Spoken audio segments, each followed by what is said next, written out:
My son texted me, "Mom, I'm getting married tomorrow. I withdrew all the money from your accounts and sold your house. Thanks for everything. Bye." I just laughed and replied. He didn't know that the house was actually, "Good day, dear listeners. It's Louisa again. I'm glad you're here with me. Please like this video and listen to my story till the end, and let me know which city you're listening from. That way, I can see how far my story has traveled." I had always believed that raising a child alone meant you'd earned the right to trust them completely.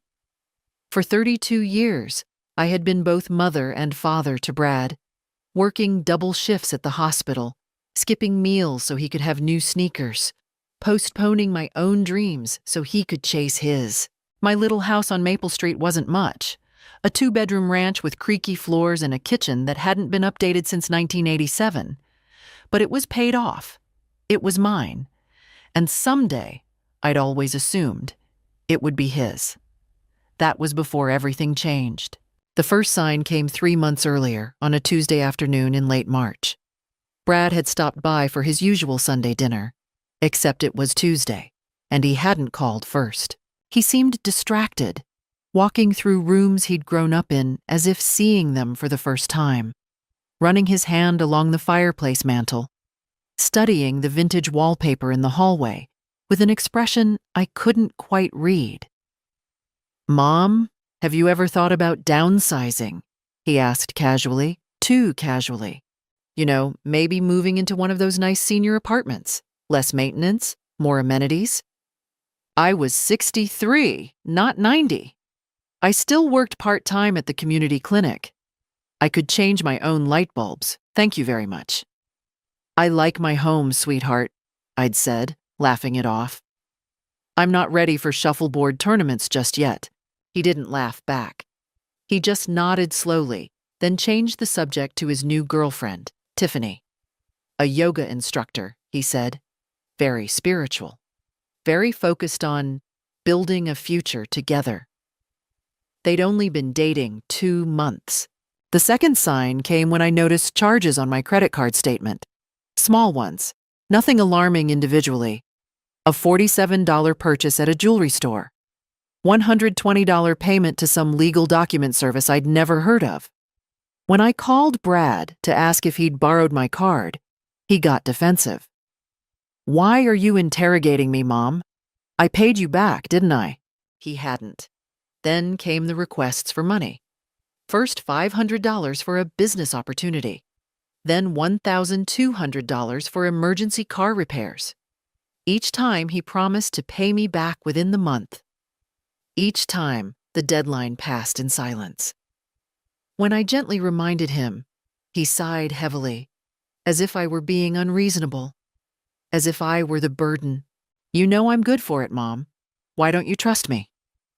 Because trust, I was learning, had to be earned more than once. The final sign came last week when I ran into Mrs. Chen from the county assessor's office at the grocery store. She congratulated me on finally making the decision and said the paperwork for the property transfer looked very straightforward. What paperwork? What transfer?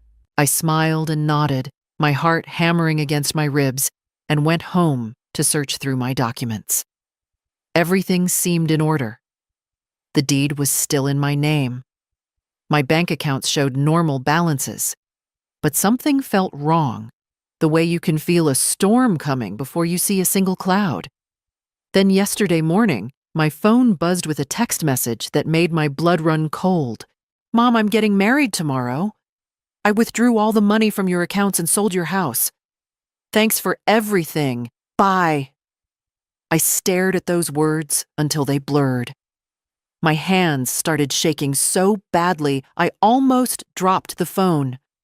My son, my baby boy whom I'd rocked through nightmares and cheered through Little League and put through community college while eating ramen for dinner, had just casually announced he'd stolen my entire life savings and sold my home out from under me. "Thanks for everything. Bye." As if I were a bank he'd just robbed. As if 32 years of sacrifice could be erased with a cheerful exclamation point. But then something strange happened.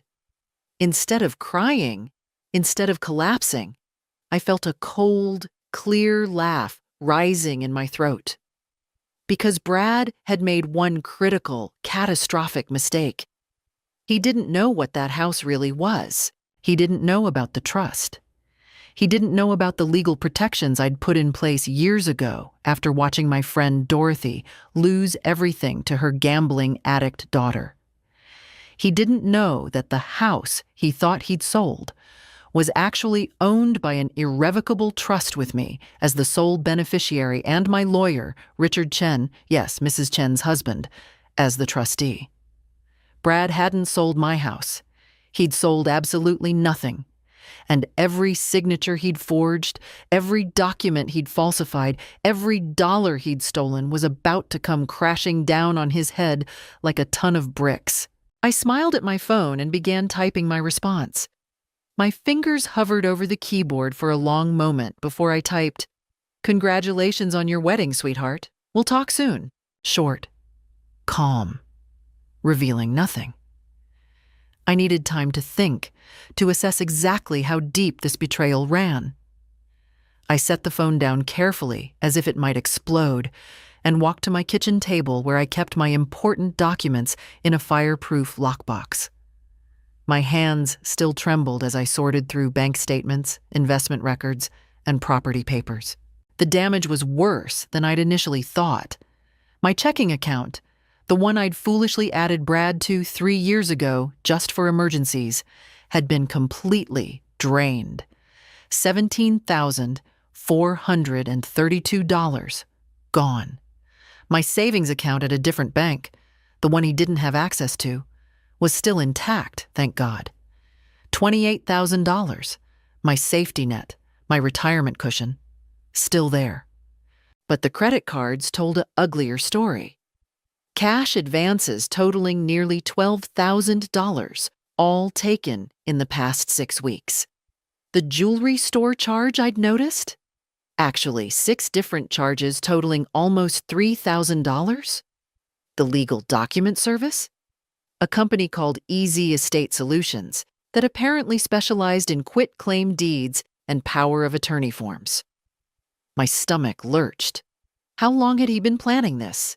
I pulled out my reading glasses and examined every charge, every withdrawal, creating a timeline on a yellow legal pad. The pattern was clear. Small tests first to see if I'd notice. When I didn't catch them immediately, the amounts grew bolder. He'd been like a thief checking to see which windows were unlocked before attempting the real robbery. The truly chilling part was the systematic nature of it all. This wasn't impulsive. This wasn't a desperate young man making a stupid mistake. This was calculated, methodical theft from his own mother. My throat tightened with something that felt like grief, but sharper. Was this really my son? The boy who used to leave wildflowers on my pillow on Mother's Day? The teenager who'd cried in my arms when his father abandoned us? When had he become this stranger, this thief, this person who could type, "Thanks for everything, bye," as if love were a transaction that could be closed with a receipt? I made myself a cup of tea, Earl Grey, extra strong, and sat in the breakfast nook where I'd fed Brad breakfast before school for 12 years. The morning sun slanted through the window, illuminating dust motes that drifted like tiny ghosts. For just a moment, I let myself feel the full weight of it. The betrayal, the loneliness, the horrible knowledge that I'd raised someone capable of this. Then I set down my teacup and made a decision. I would not be a victim. I would not cry helplessly while my son and his yoga instructor bride laughed at the stupid old woman they'd conned. I would not go gently into whatever nightmare they'd planned for me. I would fight back. But I needed to be smart. Smarter than Brad clearly thought I was. Smarter than whatever trashy crime podcast had probably given him these ideas. If I reacted emotionally, if I confronted him directly, he'd just deny everything, claim I was getting senile, maybe even use my confusion to justify taking more control. Number 1. I needed documentation, evidence, a paper trail that would hold up in court and, more importantly, would make it impossible for Brad to wiggle out of what he'd done. My first call was to Richard Chen, my attorney and the trustee of my property trust. He answered on the second ring. "Margaret, I was just about to call you. I received the strangest paperwork this morning." "I know," I said quietly. "Richard, I need you to do something for me. Don't process anything. Don't respond to any requests from Brad. And I need you to pull all the documentation on the trust, everything that proves the house ownership structure." There was a pause. Richard had known me for 15 years. He'd helped me set up the trust after Dorothy's disaster. He was sharp enough to hear what I wasn't saying. "What's he done, Margaret?" I told him. All of it. The drained accounts, the forged documents, the wedding announcement that doubled as a robbery confession. With each detail, Richard's breathing got heavier. "That son of a—" He caught himself. "Margaret, this is fraud. Multiple felonies. We need to contact the police immediately." "Not yet," I said. My voice surprised me with its steadiness, its cold clarity. "First, I need to know exactly what he's done and who's helping him. Tiffany didn't just appear out of nowhere. I need to understand the full scope before we move." "What are you planning?" I looked around my kitchen, my home, the place I'd built through decades of sacrifice. "I'm planning to teach my son a lesson he'll never forget. But I need your help, Richard. Can I count on you?" "Always," he said without hesitation. "What's the first step?" I smiled, though there was no warmth in it. "We're going to let Brad think he's gotten away with it." The next morning, I dressed carefully in my navy blazer and pearl earrings, the outfit I wore to church, to funerals, to occasions that required dignity. Today required more than dignity. It required the appearance of a woman who couldn't possibly be fooled. My first stop was First National Bank, where I'd held accounts for 37 years. I requested a meeting with the branch manager, Susan Kowalski, a sharp-eyed woman in her 40s, who remembered when I'd taken out my first mortgage. "Mrs. Patterson," she said, gesturing to a chair in her glass-walled office. "What can I do for you?" I laid out my bank statements like a poker hand. "I need to review every transaction on my checking account for the past 90 days, and I need to know exactly what authorization was used to make these withdrawals." Susan's professional smile faded as she scanned the papers. Her eyes narrowed at the pattern of cash advances and transfers. "These are substantial amounts. Were these authorized?" "That's what I'm here to determine," I said evenly. "My son has access to this account for emergency purposes only. I need to know if he stayed within those boundaries." What I needed was documentation, paper trail, evidence that would be admissible. Susan typed rapidly, her frown deepening. "Mrs. Patterson, I'm seeing multiple ATM withdrawals, wire transfers, and— oh." She paused, her face paling slightly. "There was a power of attorney document filed 6 weeks ago, granting Bradford Patterson full access to this account and authorization to make all financial decisions on your behalf." The room tilted slightly. "I never signed any power of attorney. It was notarized," Susan said quietly, turning her monitor so I could see. There was my signature, or a very good forgery, right next to a notary stamp from something called Mobile Notary Express. My hands clenched in my lap. "That is not my signature. I never signed that document, never met with any notary. This is fraud, Susan, and this bank accepted it without verifying with me directly." Susan's face went from pale to ashen. "Mrs. Patterson, we follow standard procedures for notarized documents. We had no reason to suspect." A 63-year-old woman suddenly grants power of attorney to her son, and no one thought to make a courtesy call? My voice stayed calm, but there was steel beneath it. No one thought it might be worth confirming, especially given the large withdrawals that followed immediately after. She reached for her phone. I need to conference in our fraud department immediately. While Susan made her calls, I sat very still, processing what this meant. Brad hadn't just stolen from me opportunistically. He'd forged legal documents. He'd created a paper trail designed to make his theft look legitimate. And Tiffany, where did she fit in? Was she the mastermind or just an accomplice? The fraud investigation took 2 hours. They photocopied everything, compared signatures, pulled security footage from the ATM withdrawals. The investigator, a tired-looking man named Mike Brennan, asked me the same questions 3 different ways, probably checking if my story stayed consistent. "Mrs. Patterson," he finally said, "I'm going to be straight with you. This is textbook elder financial abuse. The forged POA, the systematic draining of accounts, the timing. We see this more often than you'd think. Usually it's caregivers or distant relatives. When it's direct family." He shook his head. "I'm sorry. This must be devastating. Elder abuse."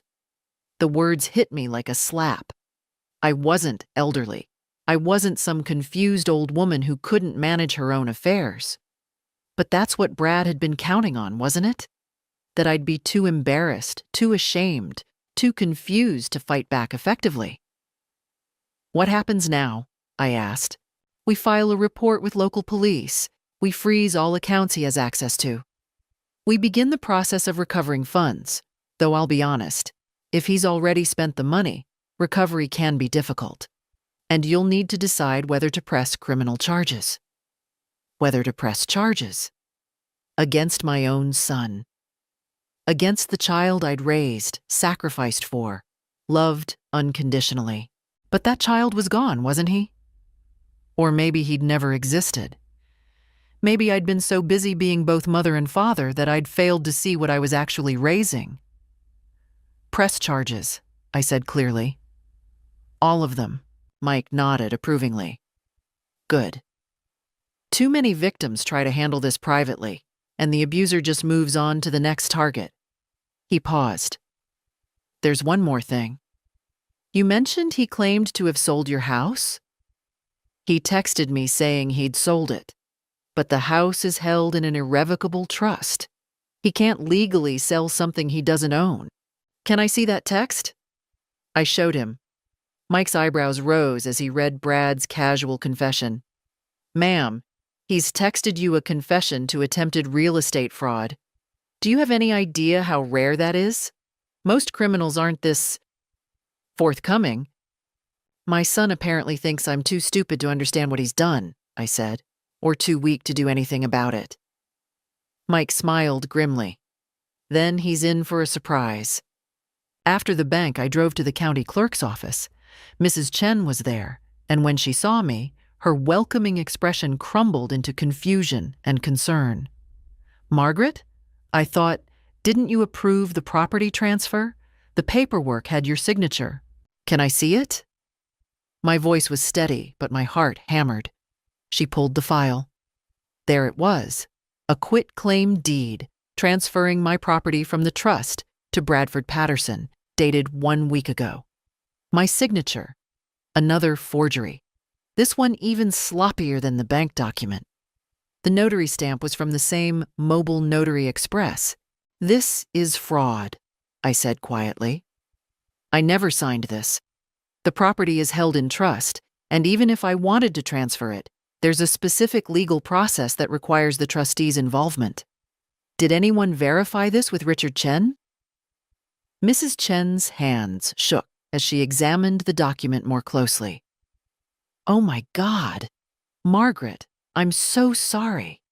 We process hundreds of these. If it's notarized and appears in order, we don't typically—" "I understand," I said, and I did. Brad had been counting on bureaucratic routine, on the assumption that official-looking paperwork was legitimate. But this needs to be flagged immediately as fraudulent, and I need copies of everything. As she made the copies, I watched through the window as people went about their normal Friday afternoon, shopping for groceries, picking up kids from school, living their uncomplicated lives. Had it only been 2 days since my world had shattered, my phone buzzed. A text from Brad. "Hey, Mom, haven't heard from you. Everything okay? Love you." Love you. Those words, which once would have warmed my heart, now felt like acid. I didn't respond. Let him wonder. Let him start to worry that maybe, just maybe, his stupid old mother wasn't quite as helpless as he'd assumed. By Monday morning, my plan was in motion. Richard had filed emergency injunctions to block any sale of the property. The bank had frozen Brad's access to my accounts and flagged his attempted forgeries. The police had opened an investigation into elder financial abuse and fraud. Every piece was moving into place like a chess game, and Brad had no idea he was about to be checkmated. I should have known the calm wouldn't last. Tuesday evening, my doorbell rang. I looked through the peephole and felt my stomach drop. Brad stood on my porch, and beside him was Tiffany, a thin blonde with too much makeup and cold eyes that didn't match her Instagram-perfect smile. They weren't alone. A man in an expensive suit stood slightly behind them, holding a leather briefcase. I opened the door but didn't invite them in. "Mom!" Brad's voice was too cheerful, too loud. "Surprise! We came to visit before the honeymoon. Aren't you going to invite us in?" "Who's your friend?" I asked, looking at the suit. "This is Preston Wild," Brad said smoothly. "He's helping us with some legal matters. Since you haven't been returning my calls, we thought we should clear up any confusion in person." Legal matters. Confusion. The words were chosen carefully, designed to make me sound like the problem. "There's no confusion," I said. "You stole from me, forged documents, and attempted to sell property you don't own. The police are investigating. That seems quite clear." Tiffany's sweet smile vanished. "The police?" "Brad, you said she wouldn't—" "Shut up," Brad snapped, then turned back to me with a pained expression. "Mom, is this really necessary? Getting the police involved? I'm your son. We can work this out as a family. You stopped being my family when you robbed me," I said quietly. The lawyer, Preston, stepped forward. His smile was all teeth, no warmth. "Mrs. Patterson, I think there's been a misunderstanding. My clients were simply trying to help you manage your affairs. Your son was concerned about your increasing forgetfulness. The power of attorney was meant to protect you. I'm 63, not 90, and I've never been more clear-headed in my life." "Are you sure?" Preston's voice took on a soothing, condescending tone. "Because your son tells me you've been exhibiting signs of confusion, forgetting conversations, misplacing things, perhaps even some paranoia." He pulled papers from his briefcase. "We have documentation from Dr. Reeves suggesting cognitive decline." My blood ran cold. Dr. Reeves was my former physician. I'd switched doctors last year, after he'd dismissed my concerns about persistent headaches. "That's impossible. I haven't seen Dr. Reeves in over a year." "These are dated from 6 months ago," Preston said, holding them just out of reach. "Notes about memory issues, disorientation, possible early-stage dementia. They were fighting dirty, not just stealing my money, but attacking my credibility, my sanity. If they could make me look incompetent, they could claim every action I'd taken was invalid." "Those are forged," I said steadily. "Just like the power of attorney, just like the quitclaim deed. And when the police investigate, they'll prove it." Brad's face twisted with anger. "You stupid old bitch! Do you know what you're doing? You're going to ruin my life over money I was going to inherit anyway." There it was, the mask finally slipping. "You were going to inherit it when I died," I said. "Were you planning to speed up that process too?" Tiffany grabbed Brad's arm. "Baby, calm down. We should go." But Brad was beyond calm. He stepped closer, his voice dropping to a hiss. "Listen to me very carefully, Mother. You're going to drop this investigation. You're going to sign a document saying this was all a misunderstanding, and you're going to transfer the house to me like you promised. I never promised you anything. Do it, or I'll make sure everyone knows you're losing your mind. I'll have you declared incompetent. I'll put you in a nursing home. Is that what you want? To spend your last years drooling in a wheelchair?" The threat hung in the air between us. Behind Brad, a car slowed down. My neighbor, Mrs. Rodriguez, watching the confrontation with concern. "Good. Witnesses. Get off my property," I said clearly, loud enough for Mrs. Rodriguez to hear. "All of you, and if you come back, I'll call the police immediately." Preston tried once more. "Mrs. Patterson, be reasonable. We're offering you a very generous settlement. You sign over the property. We drop any claims of incompetence. Everyone walks away. Otherwise, this gets very ugly, very expensive, and very public. I don't negotiate with thieves," I said, and shut the door.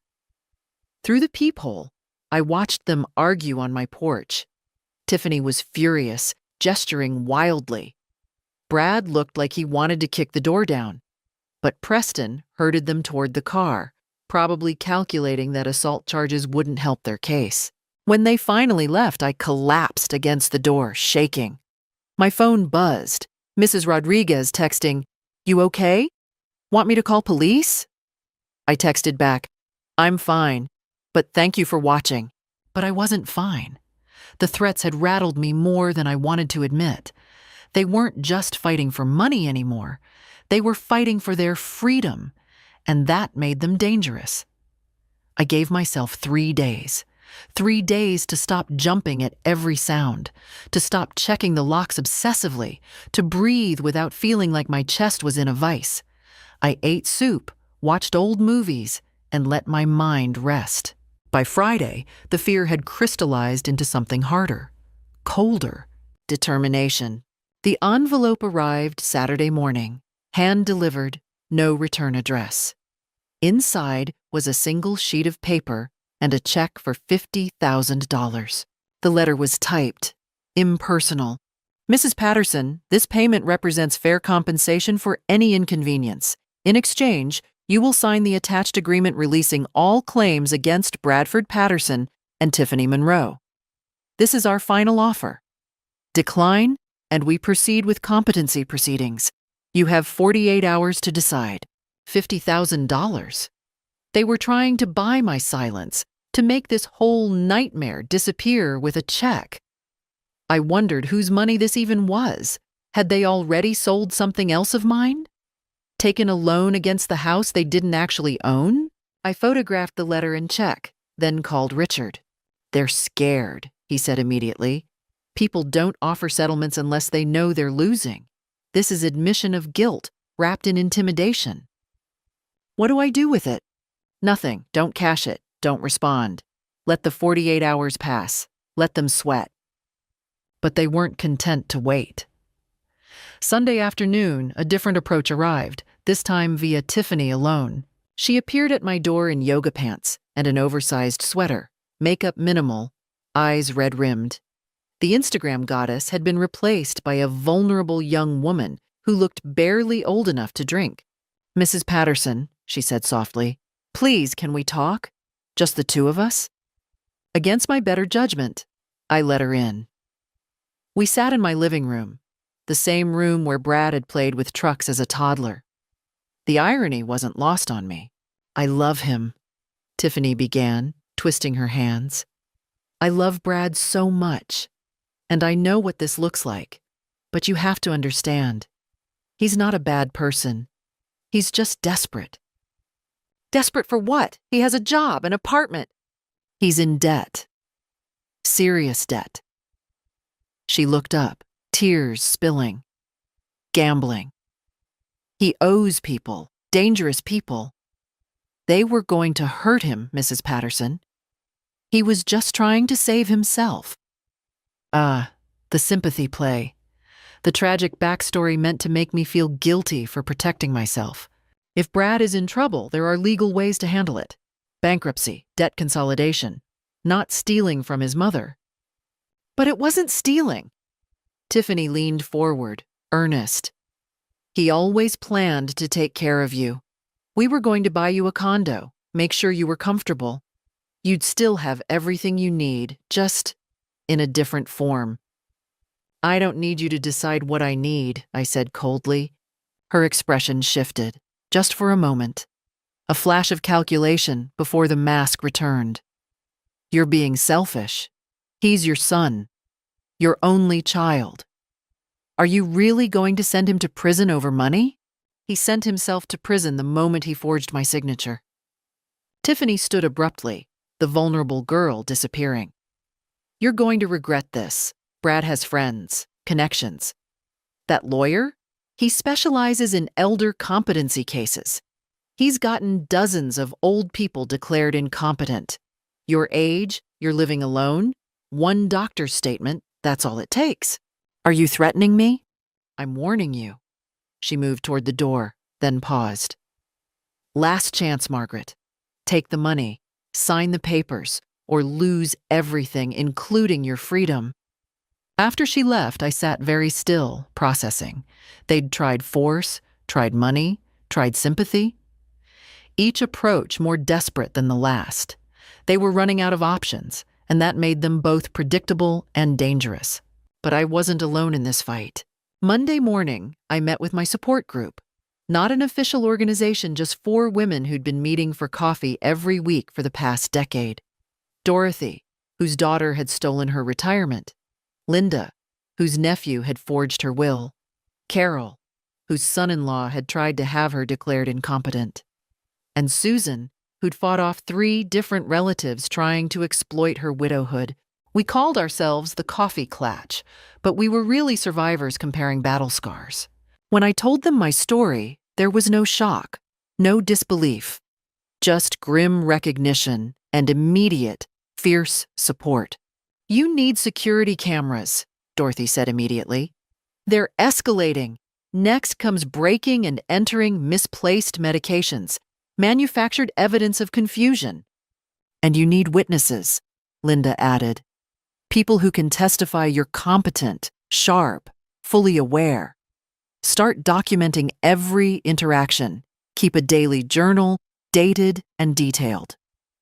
Carol pulled out her phone. I'm texting you my lawyer's number. She specializes in fighting competency cases.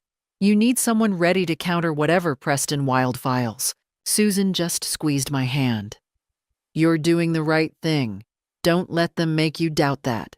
For the first time since this nightmare began, I didn't feel alone. These women understood what it meant to be betrayed by family, to have love weaponized against you. They'd walked this path and survived it. There's something else, I said quietly. I want to make sure no one else's child can do this to them. When this is over, I want to start a real organization.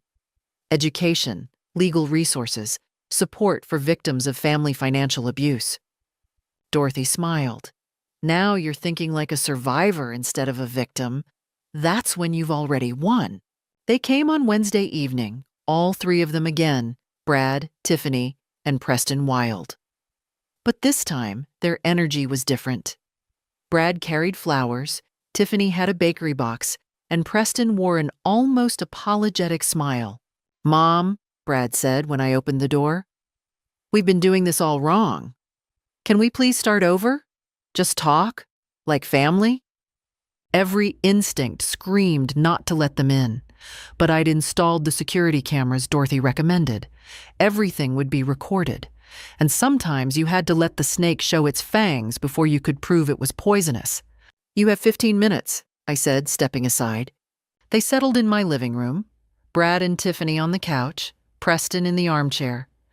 Brad set the flowers on the coffee table with exaggerated care. "Mom, I owe you an apology," he began, and I had to admit, he sounded sincere. "I've been under incredible pressure, and I handled everything wrong.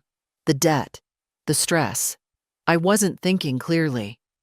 But Tiffany and we want to make this right."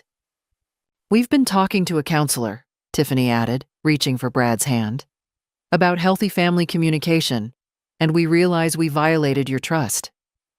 Preston nodded encouragingly, like a therapist overseeing a breakthrough. "I'm listening," I said neutrally. Brad leaned forward. "Here's what we're proposing. We drop everything.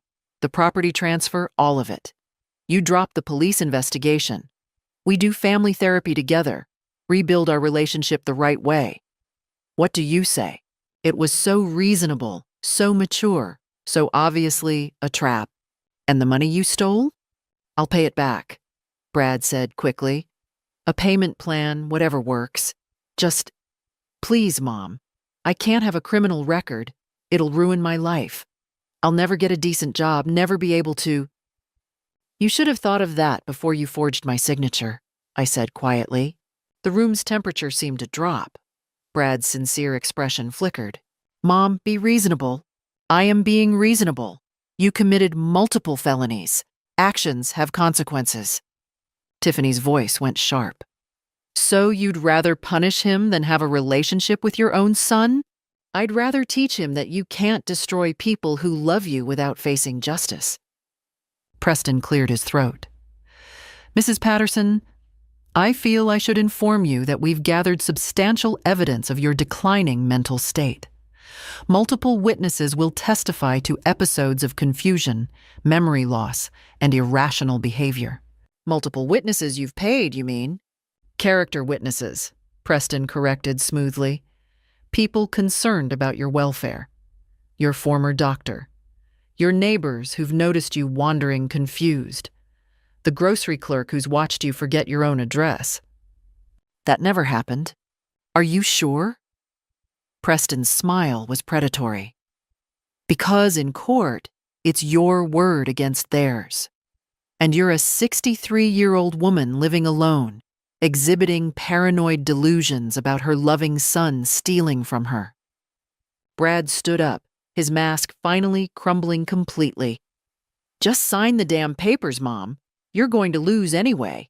Either give me the house willingly, or we'll have you declared incompetent, and I'll get it anyway as your conservator. Your choice. Is that really what you think?" I asked, looking at my son. Really looking at him. When had he become this person? Or had he always been this way, and I'd just refused to see it? "It's what I know," Brad said. "You're old, you're alone, and you're fighting a losing battle. Tiffany and I have resources, lawyers, a plan. What do you have? Some cop who probably won't even file charges? A lawyer who works out of a strip mall?" Richard Chen's office was in a professional building downtown, but I didn't correct him. "You have one more chance," Tiffany said, standing beside Brad. "Sign over the house, drop the charges, and we'll let you live in peace. Keep fighting, and we'll bury you. Literally, if we're lucky." The threat was clear, undeniable, on camera. "Get out," I said quietly. "What?" Brad stepped closer. "Get out of my house." I stood, my voice rising. "Get out before I call the police right now and have you arrested for trespassing and threatening my life." Preston grabbed Brad's arm. "We should go." "You're making a mistake," Brad shouted as they moved toward the door. "You think you're so smart, but you're just a stupid old woman who's about to lose everything." Tiffany turned at the threshold, her pretty face twisted with contempt. "Enjoy your house while you can, Margaret, because soon it'll be ours, and you'll be drooling in a state facility." The door slammed. I stood in my silent living room shaking, but not with fear. With rage, with clarity, with absolute certainty that I was doing the right thing. I pulled out my phone and called Detective Mike Brennan. "I have new evidence. Threats captured on camera. When can you come by?" "I can be there in 30 minutes. "Perfect," I said, looking at the flowers Brad had brought. probably stolen or bought with my own money. I'll have everything ready. The competency hearing was scheduled for Friday, 2 weeks after Brad's threatening visit. Preston Wild had moved fast, filing emergency petitions claiming I was a danger to myself. Judge Morrison's courtroom was smaller than I'd expected, wood-paneled and stuffy, smelling of old law books and anxiety. Brad and Tiffany sat at the petitioner's table, both dressed conservatively, him in a dark suit, her in a modest dress with her hair pulled back, playing the concerned children. Preston had 4 witnesses lined up, all looking official and rehearsed. I sat with Richard Chen and his associate, Jennifer Park, a sharp young attorney who specialized in elder rights.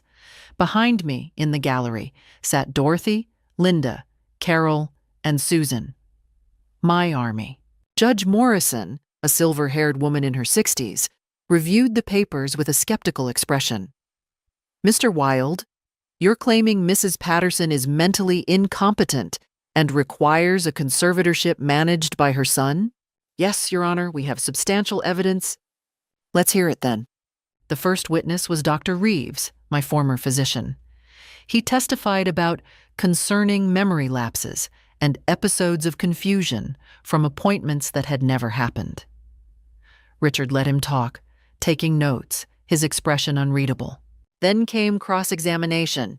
Dr. Reeves, Richard began pleasantly, when was Mrs. Patterson's last appointment with you? According to my records, 6 months ago. Really? Because Mrs. Patterson's current physician, Dr. Sarah Martinez, has her medical records showing she transferred to a new practice 14 months ago. Would you like to revise your testimony? Dr. Reeves paled.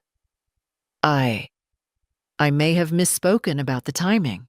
You may have misspoken. Or you may have falsified medical records. Richard slid a document across.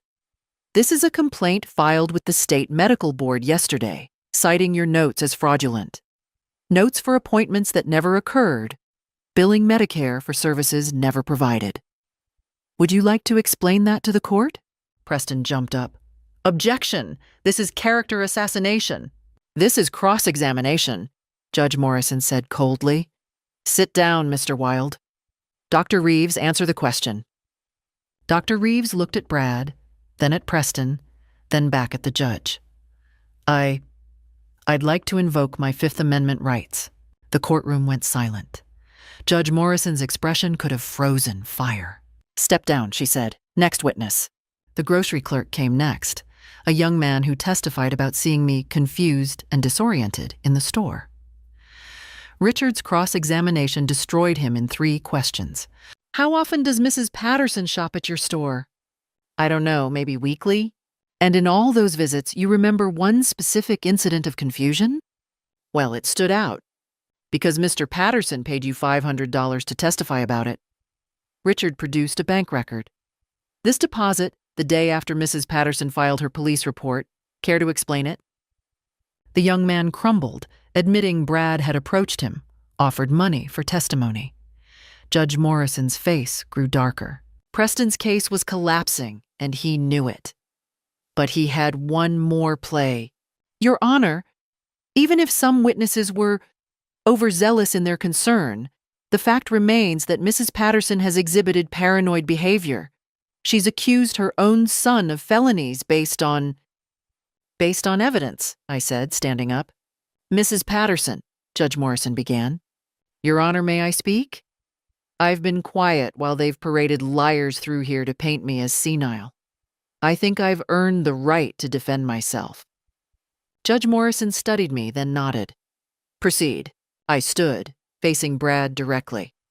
My son stole $17,000 from my checking account using a forged power of attorney. He took $12,000 in credit card cash advances. He attempted to sell my house using a fraudulent quitclaim deed. He's not here because he's concerned about my welfare. He's here because he got caught, and he's trying to use the court system to finish the robbery he started. That's a lie, Brad shouted, jumping up. You're crazy. You're paranoid. You've always been... Bradford Patterson. Detective Brennan's voice came from the back of the courtroom. You're under arrest for elder financial abuse, fraud, forgery, and making terroristic threats. Two uniformed officers moved forward. Brad's face went white. What? No. You can't. This is a hearing. You can't just. Actually, we can, Brennan said, producing handcuffs. We've been building this case for 2 weeks. Forensic document analysis confirmed the forgeries. Bank records prove the theft. And thanks to Mrs. Patterson's security footage, we have you on camera threatening her life. You have the right to remain silent. Tiffany tried to run. She made it 3 steps before another officer caught her arm. Tiffany Monroe, you're also under arrest as an accessory to fraud and conspiracy. The courtroom erupted. Preston was shouting about procedure. Brad was screaming that I was ruining his life. Tiffany was crying, her makeup running. I sat down calmly, watching them be led away in handcuffs. Judge Morrison banged her gavel. Order. Mr. Wilde, your petition for conservatorship is denied with prejudice. Furthermore, I'm referring you to the Bar Association for ethics violations. This hearing is adjourned. As the courtroom cleared, Richard squeezed my shoulder. Margaret, you were magnificent. I watched through the window as police cars drove away with my son inside. I should have felt triumphant. Instead, I felt empty, hollowed out. Did I do the right thing? I asked quietly. You did the only thing, Richard said. Justice isn't always satisfying, Margaret, but it's always necessary. The trial lasted 3 days, but the outcome was never in doubt. The prosecution laid out every piece of evidence methodically: the forged power of attorney, the fraudulent quit-claim deed, the drained bank accounts, the falsified medical records. They played the security footage of Brad threatening me, Tiffany's cold promise that I'd end up drooling in a state facility. The jury watched in visible disgust. Brad's defense was that he'd been trying to help me, that I'd been confused, that everything had been a misunderstanding. But under cross-examination, he fell apart. His story changed 3 times. He contradicted himself, blamed Tiffany, then claimed he'd acted alone. The prosecutor tore through him like paper. Tiffany tried to play victim, the innocent girlfriend manipulated by her devious boyfriend. But the prosecution produced evidence showing she'd been researching elder fraud techniques for months before meeting Brad. They'd found her Google searches. How to get power of attorney, proving someone incompetent, selling property without owner knowledge. This hadn't been impulse. It had been a calculated con from the beginning. The most damning witness was Preston Wilde. Not because he testified against them, but because he'd been disbarred 2 days before trial for suborning perjury. His history came out. A dozen previous cases of helping clients manufacture evidence of incompetence, always targeting elderly homeowners. Brad and Tiffany had hired him specifically because he specialized in this kind of fraud. The jury deliberated for less than 2 hours. Guilty, on all counts. At sentencing, the judge, a different one this time, a stern man named Judge Cardoza, showed no mercy. Mr. Patterson, he said, looking at Brad with open contempt, you targeted the one person who should have been able to trust you absolutely, your own mother. You forged documents, stole her life savings, and attempted to steal her home. When she defended herself, you tried to have her declared incompetent. The level of calculation, the betrayal of familial trust, the sheer cruelty of your actions demands the maximum sentence allowable by law. Brad got 7 years in federal prison for wire fraud, identity theft, and elder abuse. No parole eligibility for at least 5 years. Tiffany got 5 years as an accessory and co-conspirator. Preston Wilde got 10 years for his role in multiple fraud schemes, including witness tampering and suborning perjury across a dozen cases. The FBI had opened investigations into all his previous clients. When the bailiffs led them away, Brad looked at me one last time, not with anger or regret, with complete emptiness, as if I were a stranger who'd inconvenienced him. Maybe that's all I'd ever been to him. The civil case was simpler. I sued for the return of all stolen money, plus damages, legal fees, and emotional distress. Brad and Tiffany had no defense. They'd already been convicted criminally. The judge awarded me everything I'd asked for, plus punitive damages. $73,000 they'd have to repay from prison wages at pennies per hour. They'd be paying for decades. But more importantly, I'd gotten liens against anything they might ever earn, inherit, or acquire. If Brad ever touched a dollar of family money, from my estate or anyone else's, it would go directly to me first. The house, of course, had always been mine. The fraudulent deed was voided. The trust remained intact. My savings account, the one Brad hadn't known about, was still safe. I'd lost $17,000 from the checking account, but the criminal restitution order meant I'd eventually get it back, with interest. Within 6 months, I'd established the Patterson Foundation for Elder Financial Protection. Using the restitution money and donations from supporters, we created a legal fund for victims of family financial abuse. We ran workshops teaching seniors how to protect their assets. We lobbied for stronger laws against elder exploitation. Dorothy, Linda, Carol, and Susan joined the board. We were no longer just the coffee klatch. We were advocates, educators, warriors for a vulnerable population. The local news ran a story about my case. I became the grandmother who fought back. Other victims reached out, sharing their stories. Some cases we could help with legal aid. Others we supported through the court process. Every single one we validated. You are not crazy. You are not alone. You deserve justice. Dr. Reeves lost his medical license and faced Medicare fraud charges. The grocery clerk who'd taken Brad's bribe got community service and probation. Every person who'd participated in the conspiracy faced consequences. There were no winners in this story, but there was justice. And sometimes, when you've been betrayed by the people who should have loved you most, justice is the only peace available. I stood in my kitchen in my house that I'd defended, and felt something I hadn't felt in months. Safe. Not happy, not healed, but safe. And that was enough to build on. 2 years later, my life looked nothing like it had before Brad's betrayal. And that was a good thing.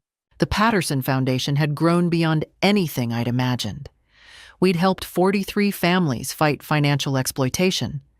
We'd gotten 8 laws changed at the state level, making it harder to forge powers of attorney and requiring banks to verify large transfers from accounts held by seniors. We'd trained over 200 bank employees to recognize signs of elder financial abuse. I'd testified before the state legislature twice, sharing my story. Each time, I watched lawmakers' faces shift from polite attention to genuine outrage. Each time, bills passed that might have stopped someone like Brad before he could destroy a family. My house had become headquarters for a network of volunteers, retired lawyers, accountants, social workers, all committed to protecting vulnerable seniors. The kitchen, where I'd once cried over forged documents, now hosted weekly strategy meetings.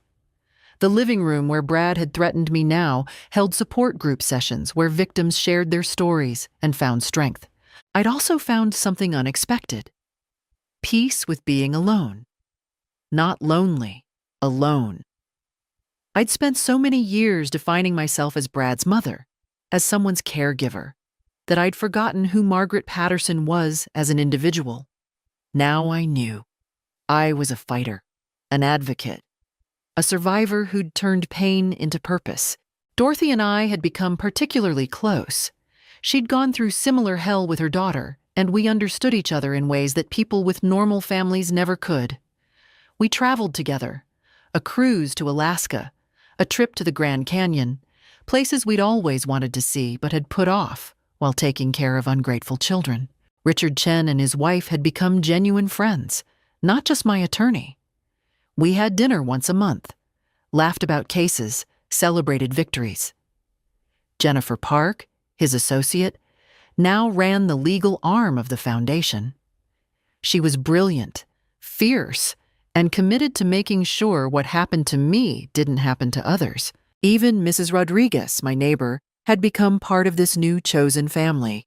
She'd witnessed Brad's threats, testified at trial, and now volunteered with the Foundation's outreach program.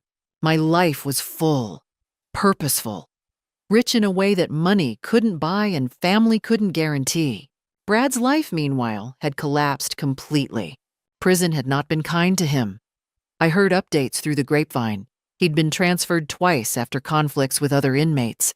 His cellmate had beaten him badly enough to require hospitalization when he'd tried to run a commissary scam. Even in prison, Brad couldn't stop being a con artist. Even in prison, he couldn't learn. He'd written me letters, dozens of them.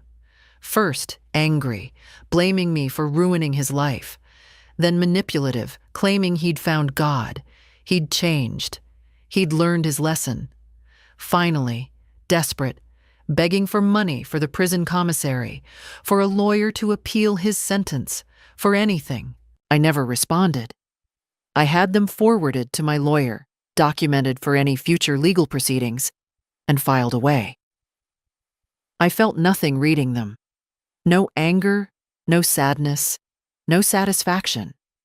Just nothing. The boy I'd loved was gone, if he'd ever existed at all. Tiffany had it worse. She'd been placed in a maximum security facility after assaulting another inmate. Her yoga instructor looks had faded fast in the harsh prison environment. Her Instagram, which someone maintained for her, had become a cautionary tale, flooded with comments mocking her downfall. But the real karma came when her own family sued her for fraud. Turned out she'd been running similar scams on her elderly aunt and grandmother before meeting Brad. They'd discovered it during the trial publicity and filed criminal charges. Tiffany would have additional charges waiting when she finished her current sentence. Preston Wild had been made an example of. The FBI's investigation had uncovered a massive conspiracy involving dozens of fake medical professionals, corrupt notaries, and complicit lawyers, all preying on elderly homeowners. Preston had been the architect. His 10-year sentence would likely become 20 after additional charges. He'd be an old man himself before seeing freedom. The Mobile Notary Express had been shut down. 3 notaries were facing criminal charges. The whole corrupt enterprise had been dismantled, and it had started with my refusal to be a victim. Sometimes I drove past the grocery store where the young clerk had taken Brad's bribe. He was gone, fired and convicted of perjury. The manager had called to apologize profusely to assure me they'd implemented new training. I'd forgiven them. The clerk was young, stupid, and easily manipulated. He'd paid his price. I was 75 now, healthy, sharp, and happier than I'd been in decades. My house was still mine. My money was still mine. My life was finally, completely, beautifully mine. And Brad was exactly where he deserved to be. Here's what I learned. Love doesn't mean letting people destroy you. Family doesn't mean blind trust. And being someone's mother doesn't make you responsible for the monster they chose to become. If someone you love is stealing from you, manipulating you, or trying to control you, it's not your fault. And you don't owe them forgiveness. You owe yourself justice. My son tried to take everything. Instead, he gave me something invaluable. The knowledge that I'm stronger than I ever knew. What would you have done in my place? If this story resonated with you, please share it. Someone out there needs to hear that they don't have to accept abuse, even from family. Subscribe for more stories of justice and survival. And remember, the people who truly love you will never make you choose between your dignity and their affection. Thank you for listening to my story. Now go protect yours.